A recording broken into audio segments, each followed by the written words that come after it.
everyone, in this video we will cover the current affairs. I am Nuzhat Sana. For mobile optimized ebooks, please install GK Today Academy app. You can attend the quizzes on this app for better practice, and after that you can also read the detailed explanation of the questions you have missed. For regular updates, please check our Telegram channel. The link is given in the description box. You can subscribe to it if you find it relevant. For hard copy books, you can visit our website gktbooks.com. Okay. Also, our latest initiative is UPSC Prelims Test Series for 2021 and 2022 in GK Today Academy app. So if you are appearing in UPSC Prelims, you may consider joining this. So now, without wasting any further time, let's get started. So today we'll be discussing most important MCQs for 18th of June 2021. Starting with very first question, which Indian state produces GI certified Jardalu mangoes which were recently exported to the United Kingdom? First of all, a question arises why these mangoes are in news? Because the first commercial consignment of these mangoes have been exported to the United Kingdom, and these are from Bhagalpur, which lies in Bihar. So APEDA means the Agricultural and Processed Food Products Export Development Authority, in collaboration with Bihar government, Indian High Commission and Invest India. So together they have exported the mangoes that were packed and treated at APEDA Pack House, Lucknow. So these Jardalu mangoes are from Bihar and it has received GI certification in the year 2018 due to their distinct aroma and taste. Now talking about some more GI tags from Bihar itself, there is a painting called Madhubani painting. It has also got GI tag. Then there is Shahi Lichi, which was very much in news. It also belonged to the same state. Then there is Magahi Pan. Now talking about some other GI tags, there is a Telia Rumal, which belongs to Telangana. Then from Assam there are 2-3 products. First is Muga silk, then Joha rice, and then Kaji Nemu. It is a variety of lemon. Now I'm writing the name of 3 products and you have to tell me from which state these products belong to. First is your Gakki mushrooms, which has recently got the GI tag.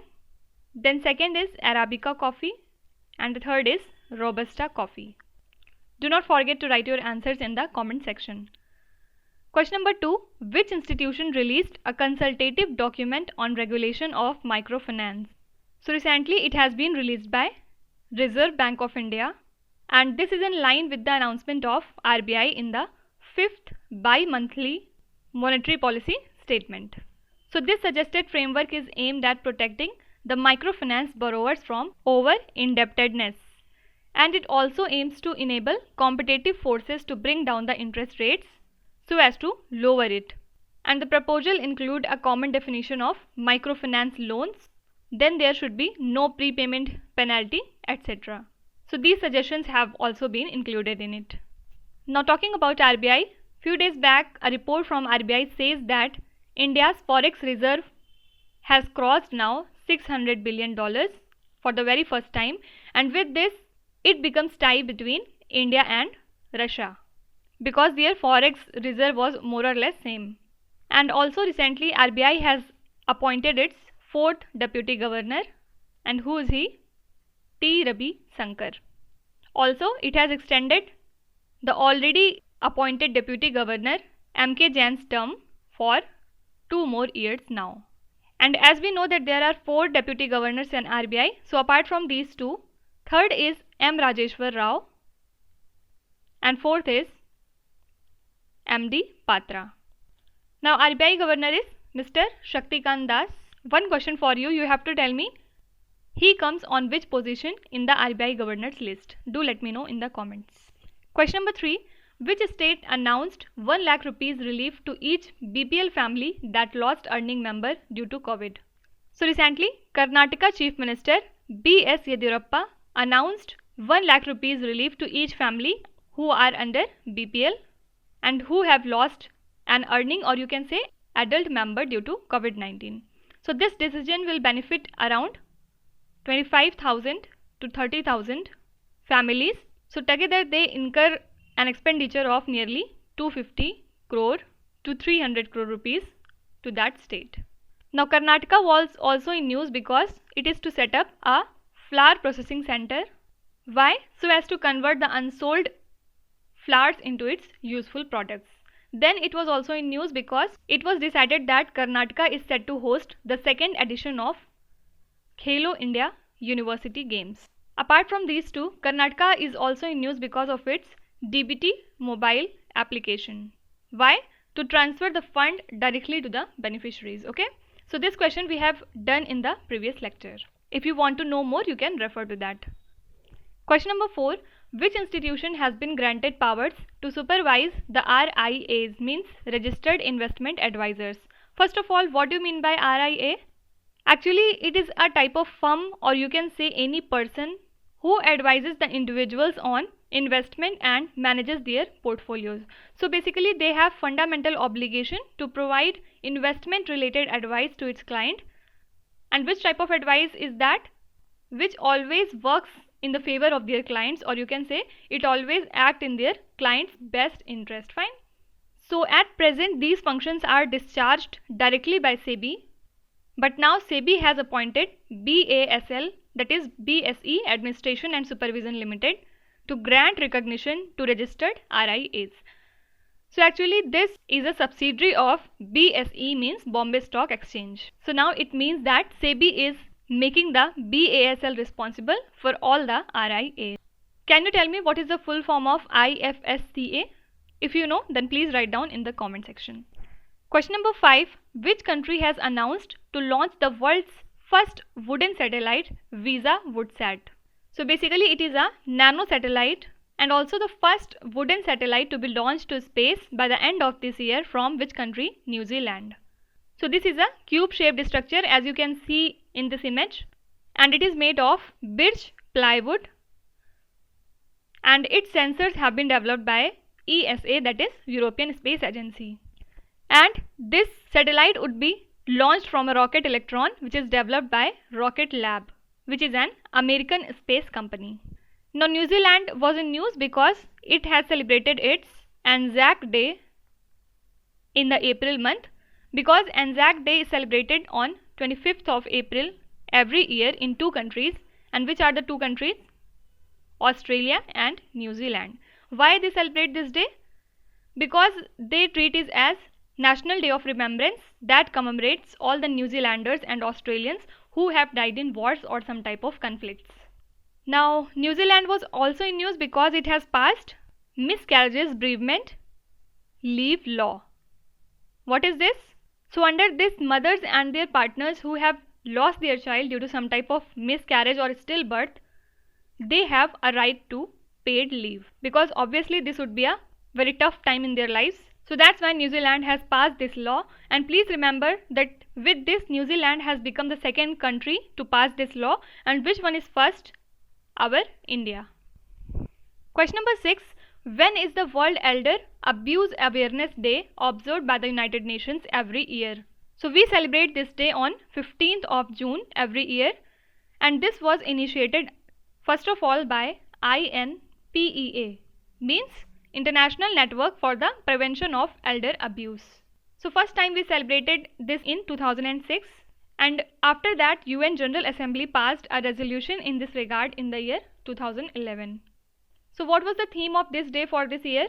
So for this year the theme was Safeguard Older Persons During COVID-19 and Beyond. Now there was a program for elderly people which is called SAGE, means Senior Care Aging Growth Engine. So basically our Social Justice and Empowerment Minister, who is Thawar Chand Gehlot, has launched this program to support and create one-stop access of all the elderly care products and services which would be provided by credible startups. And we celebrate our International Day of Older Persons on 1st of October. So these are the two different days, don't get confused. Question number 7. Britain announced a free trade agreement with which country for cars, Scotch whisky and confectionery? So recently the government of Britain has announced a free trade agreement with the government of Australia for the first time post-Brexit. So under this agreement, cars, Scotch whisky and confectionery which are made in Britain would be sold in the Australia at a cheaper cost because of the agreement, which aims to reduce tariff barriers. Now Britain was also in news because this time GS Summit would be hosted by it, and in this event India is also invited. Please remember that this is the second time when India would be joining the G7. Also, UK was in news because of its police and crime bill, because lot of protest was going on there due to this bill, and people are protesting with the slogan kill the bill. Why? Because actually it gives lot of power to authorities which people didn't like. For example, they can fix start and finish protest times. Then they can also set a maximum permissible limit to the noise that was created by the protesters and many more. So that's why this bill was in controversy there. Now Australia was in news because it cancels deals on China's Belt and Road Initiative. So actually what happened earlier was in 2018, then 2019, two agreements were signed between China and Australia to promote the infrastructure. But now both of these deals have been cancelled because Australian government has introduced the Australian Foreign Relations Act. So basically it empowers the Australian government to cancel any of the agreement that was happened between their country and some other country. So we have already discussed about all these things. If you want to know more about it, you can refer to the previous lectures. Here we are just revising it. Question number 8. Where is the NATO headquartered? What is NATO? The North Atlantic Treaty Organization. So its headquarters lies at Brussels, which is the capital of Belgium. So basically NATO is an intergovernmental military alliance of European and North American countries. And recently NATO leaders have declared China as a constant global security threat. So the organization has stated that China's goals and assertive behavior have posed various systematic challenges to the international order. Currency of Belgium is euro, and few days back Belgium was also in news because their government sites were knocked down due to DDoS attack. What is this DDoS? It is distributed denial of service. So now can you tell me how many countries are under NATO? Do let me know in the comments. Question number 9. Which country topped the Sustainable Development Goals Index as per the Sustainable Development Report 2021? So this report has been released recently by Sustainable Development Solutions Network, that is SDSN, and as per this report, Finland has topped the Sustainable Development Goal Index with a score of 85.9, and then Finland is followed by Sweden and Denmark. So this was a ranking of 193 countries, and among all of them India has been ranked at 120 with a score of 60.1. Now Finland was also in news because it has also topped the World Happiness Report of 2021. And do remember that the 2020 World Happiness Report was again topped by Finland itself. And in this report, Finland was followed by Denmark, then Iceland, Sweden and Netherlands. USA was at 19th position and our India was at 139 among 149 countries. So India's ranking is also just terrible. And in the same list, Afghanistan was the least happy country. Now capital of Finland is Helsinki, and I have already told you in the previous lectures that in these type of reports you have to only remember the topper and the India's rank, that's it. Question number 10. Which recently released report was titled The Race Against Time for Smarter Development? So recently the 7th edition of UNESCO Science Report has been released under the title The Race Against Time for Smarter Development. So this report makes a detailed analysis of the development path that countries have been following over the last 5 years in the field of science. Talking about UNESCO, the headquarters lies at Paris, France, and recently 6 Indian sites have been added to the tentative list of UNESCO's World Heritage Site, and which are they? First is Ganga Ghats of Varanasi. Second is temples of Kanchipuram in Tamil Nadu. Third is obviously Satpura Tiger Reserve. We have talked a lot about this reserve in this month if you remember. Then fourth is Maharashtra military architecture. Fifth is Heer Bengal megalithic site. And the last is Bheda Ghat Lamita Ghat of Narmada Valley, which lies at Madhya Pradesh. Do you know what are megalithic sites? Actually, when we talk about our Stone Age, it has been divided into 3 sections.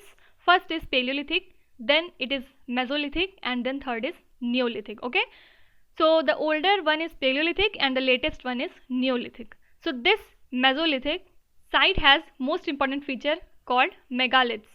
Basically you can say stones. So the sites which were formed during this period are called as megalithic sites. Okay.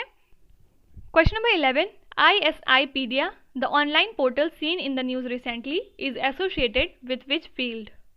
So a team of international researchers led by Potsdam Institute for Climate Impact Research have launched this online portal known as ICpedia. So basically it is related to your climate change. So this portal provides accessible data in map form or graphs and various country level information derived from global studies. So besides providing climate impact science which is accessible to public, the portal also provides an insight into the analysis like what is its impact and consequences. Now few days back Denmark was in news because it has approved for the construction of world's first energy island. Can you tell me what is the capital of Denmark? Please write in the comment section. Question number 12. CSIR, that is Central Scientific Instruments Organization, developed PIVA is an instrument to measure which value? First of all, what is PIVA? It stands for Precision Iodine Value Analyzer. So basically CSIO has developed and transferred the technology of PIVA which is used to measure the level of iodine. So why iodine value is important? Because it tells you the degree of unsaturation in vegetable oils. So this indigenous food testing equipment was recognized by FSSAI, means Food Safety and Standards Authority of India. Talking about FSSAI, few months back it has capped trans fat in food, and now it has said that in the food product which comprise of the edible oils and fats as the main ingredient, the total amount of industrial trans foods should not exceed 2% of the total oil or fat which is present in the product. Now there was penal law. This bill belongs to Madhya Pradesh, and what is it? If any person does food adulteration within the state, then he would be sentenced to the life imprisonment. And finally this bill has been also approved by the Madhya Pradesh. Question number 13. NAFED is registered under which of the following acts? What is NAFED? The National Agricultural Cooperative Marketing Federation of India Limited. So it is registered under the Cooperative Societies Act, and it is established to promote the cooperative marketing of agricultural produce. Why NAFED is in news? Because it has launched recently NAFED fortified rice bran oil, and with this it is expected that India's dependency on imported edible oil would be reduced and it would provide an impetus to the Atmanirbhar Bharat initiative. Now 1 or 2 months back we have discussed that Union Agricultural Minister Narendra Singh Tomar has launched the Madhu Kranti portal and honey corners of NAFED. Why? To promote the honey mission in India. And now can you tell me honey is related with which revolution? Question number 14. Where is the Pine Island Glacier located? First comes first, why this island is in news? Because as per a recent study by Washington University and British Antarctic Survey, the ice shelves of this island are reported to rapidly break down and it is expected to collapse faster than previously expected timeline, and its completely melting could result in 0.5 meters rise in the global sea level. So these islands belong to Antarctica and it is one of the largest ice streams there, and also it is the fastest melting ice shelves in this region. Now Antarctica was also in news because it is expected that Antarctica ice sheets are heading towards the climate tipping points by which year? 2060. We have already talked about this news. If you want to know more, please refer to the previous lectures. Coming to the last question, which country played host to Viva Tech Technology Conference? So this conference is an annual conference and it is organized in Paris, France. So it has been started since 2016 and it is dedicated to innovations and startups across the globe. This time, Prime Minister Narendra Modi has delivered the keynote address at this year's conference, where he has highlighted the close association of India and France on the technology front. Now, there was an exercise 2-3 months back which was in news called La Perouse exercise. It was held between which countries? India, France, Japan, Australia and USA. Now, can you tell me? KAZIND, that is KAZIND, is the exercise between which two countries? Do let me know in the comment section. Now let's start with today's quiz. Here on the slide you can see 5 questions which have been taken from the past 2-3 days current affairs. Now you have to pause the video and try to solve each of these questions. And at the end of the lecture, do not forget to share your scores, how much you have scored. So don't cheat and be honest with yourself. So that's it for today. I hope you have liked the session. These were the important news and events from today, and we will meet again tomorrow with some more important current affairs. Till then, stay tuned. Thank you so much for watching, and please don't forget to subscribe to GK Today. With this, me Nuzhat Sana signing off.